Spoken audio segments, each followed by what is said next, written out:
procurando beleza em SP. Entrando aí nessa leva de vídeos, né, sobre São Paulo, a gente vai ver aqui um vídeo do Baca. Não sei exatamente o que ele vai falar nesse vídeo, mas bora dar uma olhada aí, né? Provavelmente vai ser algo interessante. E eu sou Felipe, profissional certificado na arte de reagir a coisas e opinar sobre tudo, mas não necessariamente com grande profundidade. E bora lá!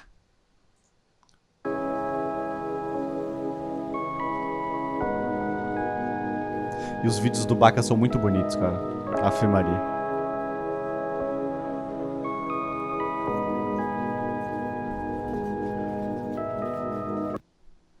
Bom, rapaziada, primeiramente queria comunicar-los sobre a estampa nova que tá tendo lá na loja, a estampa do Android CLT, Olha que é aí. um Android pegando busão aqui em São Paulo, em homenagem ao meu retorno aqui pro Brasil, né? Tem camiseta, tem moletom, tem no tecido preto, no tecido branco, enfim, para todos os gostos. Tem todas as outras estampas que sempre tiveram também desde o começo. Para quem se interessar, eu vou deixar os links aí na descrição. E hoje eu vou andar aqui pelo centro aqui de São Paulo, né? Pegar ali a Praça da Sé, descer ali até a ladeira Porto Geral, descer, atravessar 25 de Maio até o Mercado Municipal. Enquanto isso, a gente vai conversando, vai filosofando a respeito da nossa relação com a metrópole. É isso aí, vamos lá. Tem um lance que eu acho interessante que o Baca fala, já falou em algum vídeo, no Japão ainda, e até acho que aqui em São Paulo, que é essa parada dele gostar de estar em lugares que ele sente que as coisas estão acontecendo, tá ligado? Que tem vida acontecendo. E ao mesmo tempo que eu compartilho bastante desse sentimento, eu gosto de São Paulo, porque eu sinto que as coisas aqui acontecem, né? Eu sou fotógrafo, né? E de vez em quando saio pra rua pra fotografar assim, um cotidiano e tudo mais, por hobby mesmo. Mas para certas coisas que a gente vai fazer aqui em São Paulo, as paradas simplesmente acontecem na nossa frente, assim. Então, uma cena bonita ali acontece, situações malucas acontecem. Então, para quem gosta disso, e para quem gosta de sentir esse movimento, esse vai e vem, as pessoas indo lá resolver as suas vidas e tal, é interessante. Mas ao mesmo tempo, São Paulo é uma cidade triste, tá ligado? São Paulo é uma cidade melancólica, né? E até como ele mesmo falou em outro vídeo, né? São Paulo é uma distopia cyberpunk, tá ligado? Nesse vídeo, provavelmente a gente consegue ter bastante desse sentimento, porque ele grava na chuva, em dias não ensolarados e tudo mais, aí traz ainda mais essa vibe essa vibe melancólica, essa vibe triste. Mas São Paulo é uma cidade triste no geral, assim. Existem momentos específicos em que as pessoas estão mais felizes, em que elas extravasam, tipo o carnaval agora, né? Mas apesar de eu compartilhar desse sentimento, de eu gostar de São Paulo, assim, de certa forma, ao mesmo tempo eu odeio São Paulo. E eu acho São Paulo a cidade mais cruel do Brasil, assim.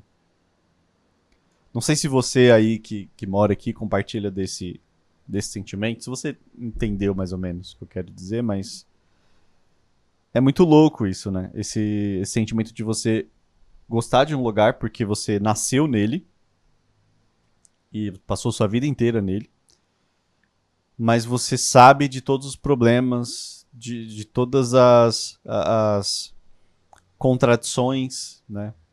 E de como a vida é sofrida pra muita gente aqui. E muito difícil.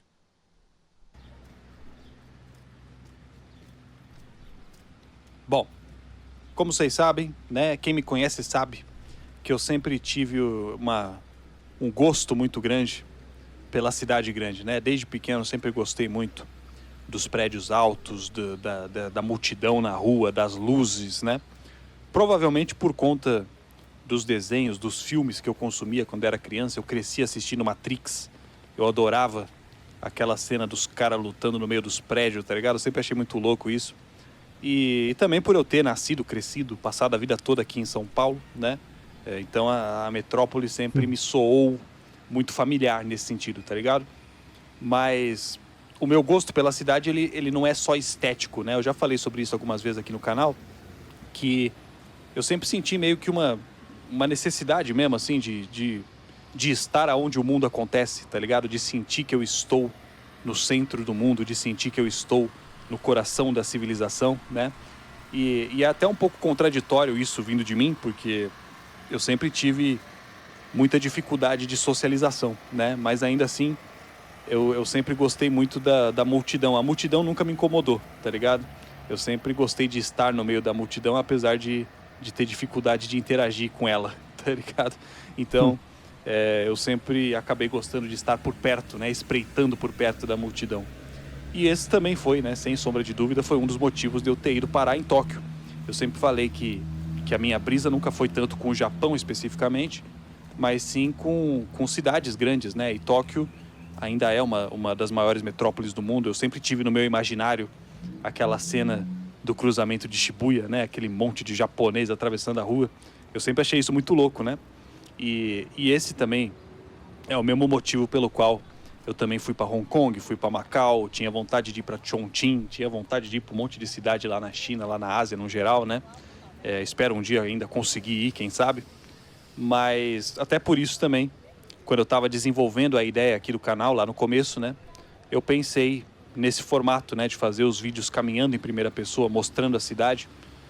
Primeiro porque eu já consumia esse tipo de conteúdo, de gente andando pelas cidades em primeira pessoa, né, em silêncio. Tem um monte de canais que fazem isso aí pelo mundo todo. E também porque era algo que eu já fazia naturalmente. Mesmo sem estar gravando, eu já fazia isso. Eu sempre tive esse costume, mesmo aqui em São Paulo, antes de ir para o Japão, esse costume de caminhar só por caminhar, assim, mesmo sem ter um lugar para ir, né, mesmo sem ter um destino. Eu sempre gostei de caminhar só pela experiência da cidade, só pela experiência da rua mesmo, né? E, inclusive, foi por isso que eu nunca fui um bom guia, né? Engraçado que o pessoal sempre me viu aí pela rua, né? Gravando os vídeos e tal. Então, todo mundo sempre veio me perguntar, né? As regiões da cidade que eram legais de se visitar, onde que tinha coisas legais para se fazer, né? E eu nunca soube muito ajudar as pessoas, porque eu não conhecia os estabelecimentos, eu não conhecia as atrações, né? Eu conhecia a rua, eu conhecia os becos, né? Eu conhecia os prédios. E é interessante que algumas pessoas começaram a se interessar por isso também, né? Mas, no geral, assim, né? Quando as pessoas iam me perguntar, onde que tem um lugar bom para se comer? Eu não sei, tá ligado? Eu só conheço os becos mesmo, né? E começar a gravar, né, esses vídeos na rua foi uma tentativa de encontrar sentido nas minhas caminhadas. Hoje eu não penso mais assim, né? Hoje eu não acho que tudo precise necessariamente ter uma finalidade, ter um sentido, né? Eu acho que o processo é mais importante do que a finalidade. Mas lá no começo eu me sentia meio esquisito, tá ligado? Eu sentia que eu precisava ter um motivo para estar andando, um motivo para estar saindo de casa. E até é por muito isso eu louco comecei também. a fazer esses vídeos, além de... E é muito louco também porque é isso, né? Às vezes você pode só simplesmente andar pela cidade sem necessariamente ter um lugar pra ir. E isso vai fazer você, tipo, andar correndo, né? Porque aqui em São Paulo a galera anda correndo.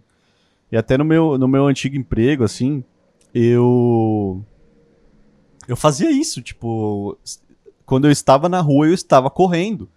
Ou eu estava correndo pra chegar no ponto de ônibus e consequentemente chegar no trabalho no horário, ou eu estava correndo na volta pra, tipo, chegar em casa o mais rápido possível, porque eu tava extremamente cansado, tá ligado? E aí agora que eu tenho um pouco mais, né, de liberdade, vamos dizer assim, você ter essa possibilidade de simplesmente só andar para poder observar o mundo à sua volta, né, observar as pessoas. Eu partilho desse sentimento de andar por aí, né. Eu particularmente gosto de tirar foto, né, então saio por aí, tiro foto das coisas que eu acho interessante. Mas é muito louco isso, né? Assim, a gente, pelo menos em São Paulo, se a gente tá andando na rua, é pra ir de um ponto a outro. E a gente faz isso extremamente rápido porque a gente quer passar a menor quantidade de tempo possível na rua, né? Ou a gente quer estar na nossa casa, a gente quer sempre estar na nossa casa. Então se a gente sai da nossa casa é pra ir pro trabalho rapidamente, pra voltar depois rapidamente também. Também sempre ter essa impressão de que eu tinha muita coisa para falar, né? A minha dificuldade de socializar com as pessoas acabou retendo um monte de coisa guardada dentro de mim que eu sentia que eu tinha que pôr para fora, né? Mas aí, né, gravando pela cidade, todo mundo sempre me perguntou muito qual que era a minha brisa com os becos especificamente, porque eu sempre passei pelos becos, né, nos meus vídeos, nas minhas caminhadas, e eu sempre disse, né, digo até hoje que eu considero o beco a parte mais interessante da cidade, porque, assim, por vários motivos, né, mas principalmente porque o beco é a entranha, né, o beco é o mais fundo que você consegue se meter na metrópole, né, o beco esconde o lixo, o beco esconde o grafite, o beco esconde o maquinário, né, e assim, o beco é o avesso da cidade, né? O beco evoca essa sensação de mistério, essa sensação de segredo, essa sensação de desconhecido. Eu sempre fui muito assim, sempre gostei muito dessa brisa do desconhecido, tá ligado? Porque, assim, né, a cidade, né, todas as grandes cidades modernas, elas surgem desse projeto racionalista, né? É meio que a pretensão é se organizar o espaço da melhor maneira possível, né? É organizar o espaço da maneira mais eficiente possível. E o beco, dentro desse projeto, é como se fosse um resíduo, né? É um ruído. O beco é o que sobra quando a conta não fecha, tá ligado? Quando o plano não fecha.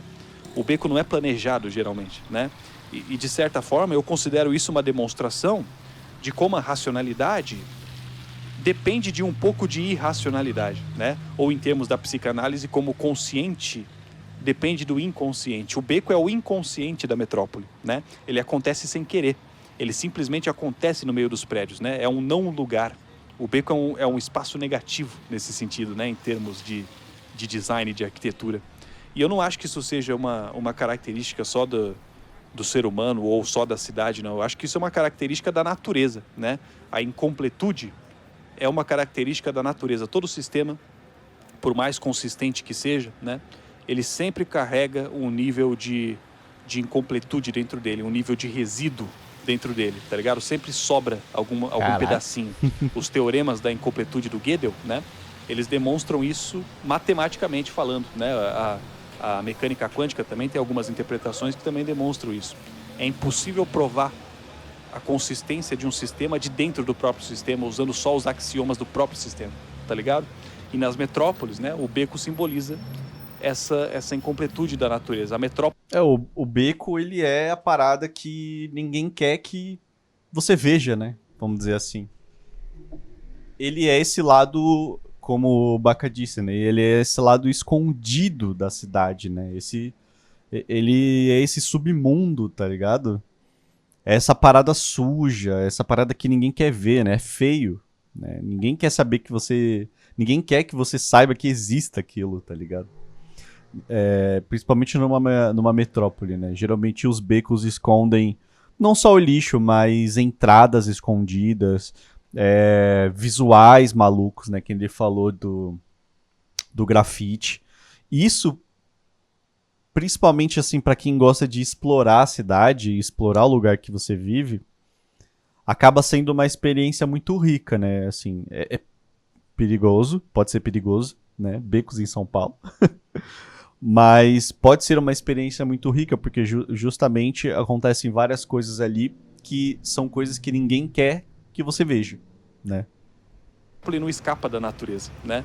No sistema complexo e natural que é a metrópole, o beco é a incompletude.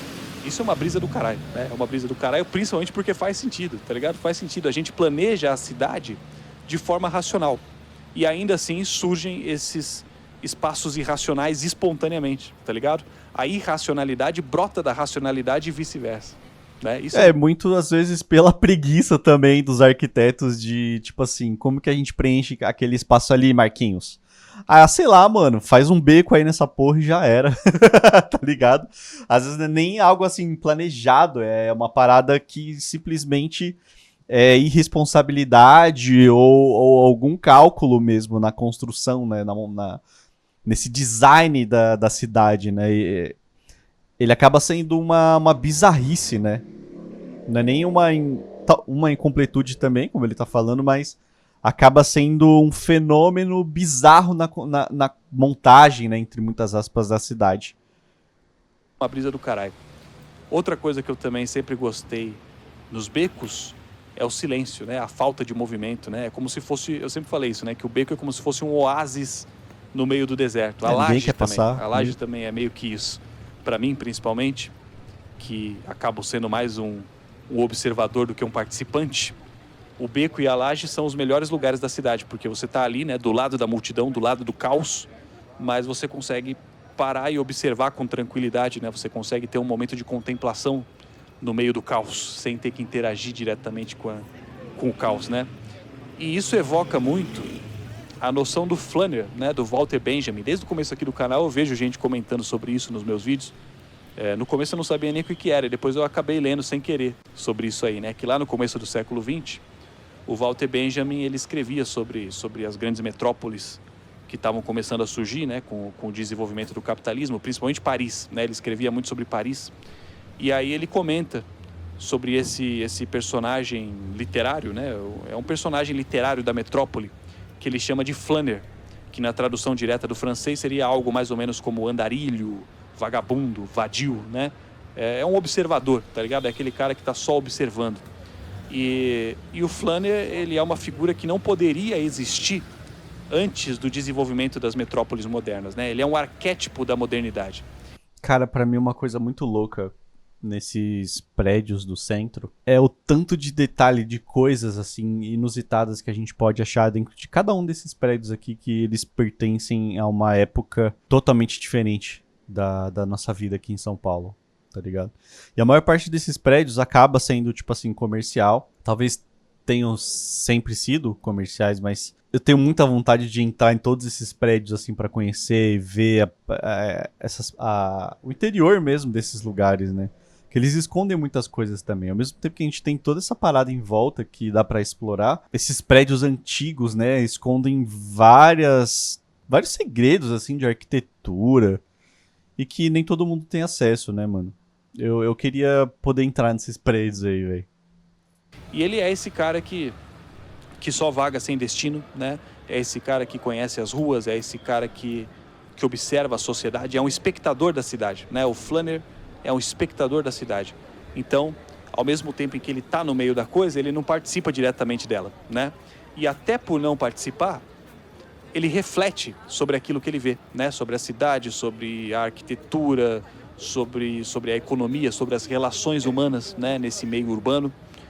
E o mais interessante, né? O que eu acho mais interessante sobre a figura do Flanner é a contradição, tá ligado? Ele é uma figura contraditória, porque como ele está só observando, né? 25 de março, ele acaba naturalmente enxergando aspectos da sociedade que a maior parte das pessoas não vê, né? Porque elas estão ocupadas, elas estão fazendo as coisas delas no dia a dia delas, né? Então, o Flanner percebe os problemas da sociedade, percebe as contradições da sociedade, mas ao mesmo tempo, ele só pode existir por conta dessas contradições. Porque ele não produz, né? Ele não trabalha, ele é um vagabundo, né? Só que ele, tipo assim, o Flanner não é um vagabundo tipo um mendigo, né? Porque o mendigo também está correndo, o mendigo está passando necessidade, o mendigo também está envolvido no dia a dia da cidade, né? O Flanner não. O Flanner, ele é um vagabundo privilegiado, né? Ele é um vagabundo que pode se dar ao luxo de estar ali só observando e refletindo, né? sobre as coisas que ele vê. Aquilo ali é o passatempo dele, ele não está ali por necessidade, ele está ali porque ele quer, né?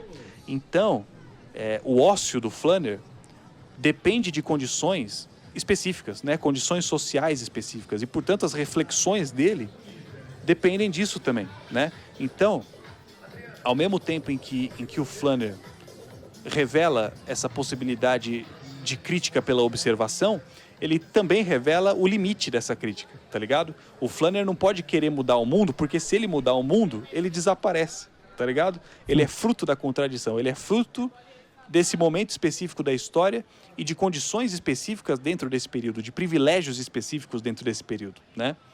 Tudo bem que o Walter Benjamin, ele não previu o surgimento do YouTube, né? Porque hoje em dia é realmente possível sobreviver de caminhar na rua, né? Você grava... Nossa, isso é bizarro. O YouTube, ele trouxe umas possibilidades muito malucas, assim, de sobrevivência, vamos dizer assim. Não de carreira, né, na real. Que é, assim, essas que não é muita gente que pode ter, claro.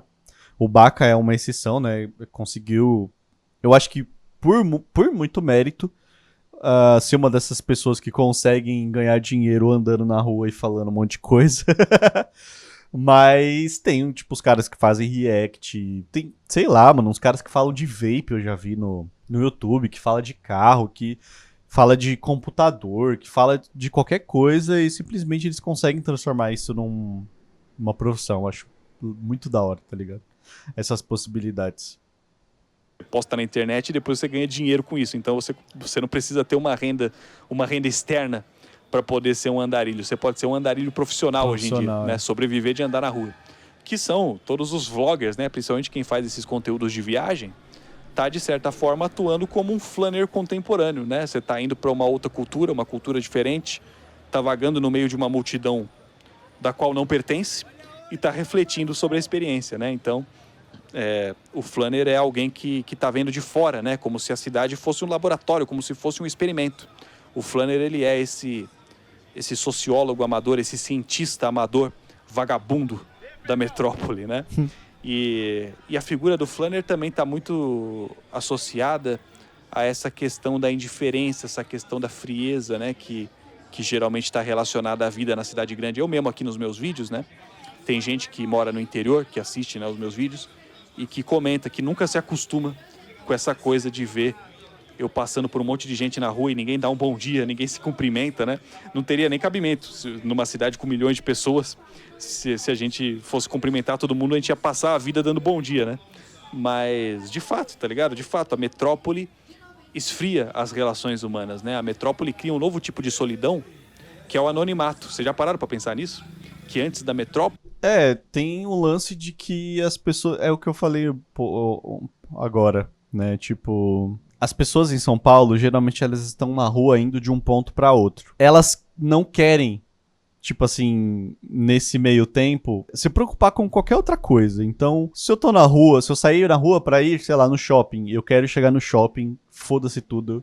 Só quero chegar lá, mano. Só quero chegar lá. As pessoas estão sempre com pressa, né? A rotina na cidade é isso. Tipo, eu saio da minha casa pra ir pro meu trabalho. E eu saio do meu trabalho e eu quero o mais rápido possível chegar na minha casa. Porque eu tô cansado, porque eu tô puto, porque eu tô estressado. Eu só quero chegar na minha casa, tá ligado? E isso vai criando ali um monte de pessoas irritadas, né? Sem paciência, estressadas, né? Depressivas também. Quando eu tava lá, pegando a linha 9, cara, as pessoas estavam simplesmente cansadas, assim. Você via na expressão delas. Eu sou uma pessoa que observa muito na rua, assim. Ao ponto de que às vezes eu preciso me controlar, assim. Porque eu gosto de ver as pessoas mesmo. Tipo, observar comportamentos, até por fotografar e tal. Gosto de observar comportamentos e tudo mais. E o semblante da maioria do pessoal é um semblante de cansaço, um semblante de não desistência, mas um semblante de desesperança. Acho que é essa a palavra. Aqui em São Paulo as pessoas são desesperançosas na maior parte do tempo, assim. No transporte público, nas ruas, elas só querem descansar, tá ligado? Não existia o anonimato, né? Essa coisa de você ser um completo desconhecido no meio da multidão é uma coisa que só surge com a aglomeração. Tudo bem que, né, na antiguidade já existiam aglomerações, né? O Império Romano tinha mais de 1 milhão de habitantes também, mas nem se compara com né, os 30 milhões de habitantes que tem hoje nas cidades aí da China. Tóquio mesmo, a região metropolitana, tem mais de 40 milhões de habitantes, né? Então o anonimato ele vai para um outro nível nesse sentido, né? É tanta gente, mas tanta gente junto que você passa despercebido, né? Não existe mais o indivíduo, só existe a multidão. E principalmente numa sociedade de consumo, né, como é a nossa, em que, né, todas as lojas, as vitrines estão o tempo inteiro, né, os telões estão o tempo inteiro bombardeando a gente com estímulos de todos os tipos, né, tem um monte de gente na rua querendo chamar a nossa atenção a qualquer custo, a gente acaba desenvolvendo uma frieza protetora mesmo, né, um mecanismo de defesa, tá ligado? É uma armadura de indiferença para se proteger desses estímulos da cidade, né? A gente nasce nesse ambiente e a gente se desenvolve assim dessa forma naturalmente, é um processo evolutivo mesmo, tá ligado? Simplesmente porque se a gente ficar parando para dar atenção a todos os estímulos da cidade, a gente não vive, né? A gente não realiza a nossa vida. Eu sempre achei muita brisa isso, né? O fato da cidade ser um ecossistema tanto artificial quanto autossuficiente, né? A cidade é um ecossistema fechado. A gente não precisa sair da cidade, tá ligado? A maior parte das pessoas Sim. não precisa sair da cidade nunca, né? Isso é muita brisa. Ah, e a gente vê até em condomínios, assim, atualmente os condomínios estão tendo mercado, estão tendo feira, estão tendo feira para vender coisa, né, sem ser vender fruta. O condomínio hoje tá tendo todas essas experiências que antes você precisava sair, né, da sua casa para conseguir. Hoje os condomínios, eles são microsistemas fechados, né, dentro desse sistema maior que também é fechado em São Paulo. Eles criam uma mini comunidade onde você fica preso naquele universo, você não precisa sair pra nada. Então, é muito louco isso, assim. Eu acho que isso, de certa forma, também é cyberpunk pra caramba, tá ligado? Porque a gente já tem bolhas, né, de bolhas sociais dentro das próprias redes sociais, né? Já existem essas bolhas onde a gente consome só o que a gente gosta, com outras pessoas que a gente gosta. É na internet, né, como um todo hoje, né? E aí vai lá e na nossa vida também. A gente mora ali, tem condomínios que se fecham pro resto do mundo também, mais bolhas ainda, tá ligado?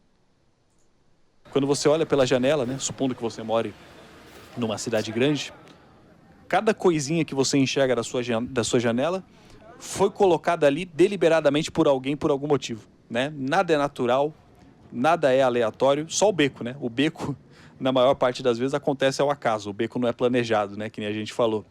Mas a cidade, né, como um todo, é um ecossistema fechado, né? É um ecossistema que foi desenvolvido pela gente e para a gente. Pode parecer óbvio, né, falando assim, mas às vezes a gente não para pensar que não existe precedente disso na natureza, né? Lógico que existem outros animais que também manipulam o ambiente, né? Que produzem também os próprios abrigos, né? As abelhas produzem as colmeias, os pássaros produzem os ninhos, os castores, né, produzem as represas, mas não tem nenhum animal na natureza que nasce, cresce e morre dentro do ambiente em que ele mesmo construiu, tá ligado? Sem nunca ter contato com o ambiente natural, com o ambiente original, tá ligado? Nesse sentido, a metrópole, ela é um ecossistema de segunda ordem, né? É um ecossistema dentro de um ecossistema, é um meta-ecossistema, né? As leis da natureza, as leis biológicas, não que elas sejam substituídas, mas elas são mediadas, né? Elas são completamente atenuadas, Reprogramadas, né? Pelas nossas leis, né? Pelas leis que a gente inventou, pela cultura, pela técnica, enfim, pela superestrutura social, né? Tanto que a seleção natural já quase não nos afeta hoje em dia, né? As cidades são tão adaptadas para a nossa sobrevivência que o processo reprodutivo já quase que não depende de características biológicas, tá ligado? Só de habilidades sociais, habilidades simbólicas, né? Que podem ser aprendidas, não precisam ser herdadas geneticamente. Isso é mó brisa, tá ligado? A questão da aptidão, né, na seleção natural deixa de ser um bagulho biológico e passa a ser um bagulho cultural, tá ligado? A gente não precisa se preocupar com o predador, a gente não precisa se preocupar com o clima, a gente não precisa se preocupar com a... É até fabricado, né? São características que podem ser fabricadas levando em consideração culturalmente o que é considerado, né, bons aspectos para você achar um parceiro aí para reproduzir, né? Então, vamos dizer assim, o cara forte, alto, tararéu, a mina lá, tá ligado? Padrão zona, loira, o caramba, né? São padrões fabricados, né? Baseados em estética atualmente. A fome, com a doença na metrópole, do mesmo jeito que a gente precisaria se preocupar no ambiente natural, né? No ambiente original, né? Então, conseguir passar os seus genes adiante deixa de ser uma questão de sobrevivência biológica, né? Na maioria das vezes, e passa a ser uma questão de sobrevivência cultural, né? Ou seja, exato, a gente molda o meio que a gente tá e esse meio molda a gente de volta, né? Porque a gente nasce aqui, a gente nasce dentro disso aqui, né? Então a gente nasce dessa relação, a gente produz o ambiente que nos produz, né? É como se a gente tivesse fechado dentro da gente mesmo, de certa maneira, né? Isso é uma brisa do caralho, porque isso acaba fazendo com que a gente fique completamente alienado do resto da natureza, né? A gente acaba desenvolvendo essa impressão de que a gente é um tipo de alienígena, né? De que a gente não faz parte desse mundo. E que nem eu falei, lógico, né? A gente é realmente um tipo de bicho diferente, né? Tanto que a gente é o único bicho capaz de desenvolver um ecossistema artificial fechado, que nem são as nossas cidades. Mas, ao mesmo tempo, a gente não deixa de ser bicho, né? O fato da gente viver tão longe dos outros animais, do resto da natureza, né? Confinados na nossa natureza particular, na nossa natureza artificial, isso faz com que a gente não perceba, muitas vezes, o quanto os outros animais são parecidos com a gente em outros aspectos, tá ligado? Eu não tenho dúvida de que se a gente vivesse mais perto, né? Se a gente tivesse mais contato com os outros animais, principalmente com os outros primatas, a gente se sentiria muito mais parte da natureza, tá ligado? Porque a gente se enxergaria com muita facilidade no comportamento deles, né? A gente veria que a gente não é tão diferente assim, a gente não é nem tão evoluído assim, né? Então, a cidade aliena, né? A metrópole aliena o ser humano do seu lugar no planeta Terra, né? A gente esquece que a gente é só um macacão bípede, né? A gente esquece que a gente é só um macacão pelado. A gente esquece disso com muita facilidade. Mas, enfim, né? Agora, voltando aqui para São Paulo, eu tinha um pouco de receio, né? De que eu não fosse mais conseguir produzir esse tipo de conteúdo andando na rua. Mas, até o momento, está dando tudo certo, né? E, no fim das contas, está servindo até para dar uma renovada no conteúdo, não só um cenário diferente, né, mas assuntos diferentes, reflexões novas, até porque São Paulo é uma cidade de muitas histórias, uma cidade de muitas contradições, e isso se reflete no cenário também, obviamente, né? Então, eu achei interessante que, assim, né, nesse tempo em que eu morei lá em Tóquio, eu fiquei 5 anos lá, e durante esse período em que eu fiquei lá, eu vi a cidade mudar completamente, tá ligado? Eu vi bairros inteiros passarem por reformas, né? Passarem por reformulações ali. Eu vi complexos gigantescos, arranha-céus gigantescos serem construídos. Tinha alguns becos, né? Tinha alguns becos lá em Tóquio que eles não existiam quando eu cheguei lá em 2020. Eles passaram a existir e eles já deixaram de existir, né? Alguns pegaram fogo, tiveram incêndio, outros foram demolidos para construir prédios maiores, né? E é mó brisa, né? Para pensar que tiveram algumas vielas lá de Tóquio que eu acompanhei a vida útil inteira delas, tá ligado? E São Paulo é a mesma coisa, né? São Paulo é uma cidade também em constante mudança, né? Tem sempre prédios novos e aí sendo construídos, bairros inteiros sendo detonados também, e aí com isso acabam nascendo novas vielas aí, novos bequinhos, novos lugares pra gente poder observar, né? Pra poder passar, então, no nosso dia a dia. São Paulo também é uma constante evolução, assim. O meu pai, por exemplo, que já é um idoso, ele fica espantado do quanto a cidade mudou na época que ele era jovem, veio pra cá pra tentar a vida, e de como a cidade é agora, assim, do quanto que as coisas é outro mundo, tá ligado? No período em que eu morei lá, e foram só 5 anos, né? E voltando agora aqui pra São Paulo, depois desse tempo, não que São Paulo não tenha passado por mudanças, né? Mas são mudanças bem menos radicais, né? Bem menos espetaculares, né? Nesse sentido. Só que eu acho interessante como que, tipo assim, ao mesmo tempo em que a paisagem urbana de São Paulo é mais estática nesse sentido, né? A quantidade de obras inacabadas que a gente tem aqui, né? Que nem o esqueleto do monotrilho, né? Lá na Zona Sul, que é uma obra gigantesca, né? Que está em construção desde que eu era criança. Até hoje não ficou pronto. O bagulho era previsto a inauguração para a Copa de 2014, para vocês terem uma ideia, né? Até hoje não está pronto. E esse tipo de coisa, esse tipo de obra inacabada, né? Acaba dando a impressão de que a cidade está num constante processo, tá ligado? São Paulo está presa no eterno vir a ser, né? O estado natural da cidade é a transformação, tá ligado? Ela nunca fica pronta. Tem até aquela frase que o pessoal brinca, né? Que o Brasil é o país do futuro para sempre. O Brasil é para sempre o país do futuro. O futuro nunca chega, né? Então é interessante isso, né? Como São Paulo ela é estática na transformação, né? Deixando de lado, lógico, as questões econômicas, as questões políticas por trás disso, que obviamente é triste, né? É problemático que seja assim, mas acaba sendo interessante ao mesmo tempo, esteticamente falando, né? Você ter uma cidade abandonada pela metade, tá ligado? Mas uma coisa que eu acho realmente da hora aqui em São Paulo, né? Que não tinha lá em Tóquio, são as feiras, né? Os mercados de rua, os mercados municipais. Lá em Hong Kong, né? No Sudeste Asiático todo também é bastante comum essas feiras, mas no Japão não é tão comum assim, só em Ueno. Ueno é a única região lá de Tóquio que se aproxima um pouco dessa vibe de feira. Porque a feira, né? O mercadão, por si só já é um bagulho interessante, tá ligado? Eu sempre gostei da vibe, né? O cheiro, o barulho, a comunidade, né? O bagulho já passa uma vibe diferente.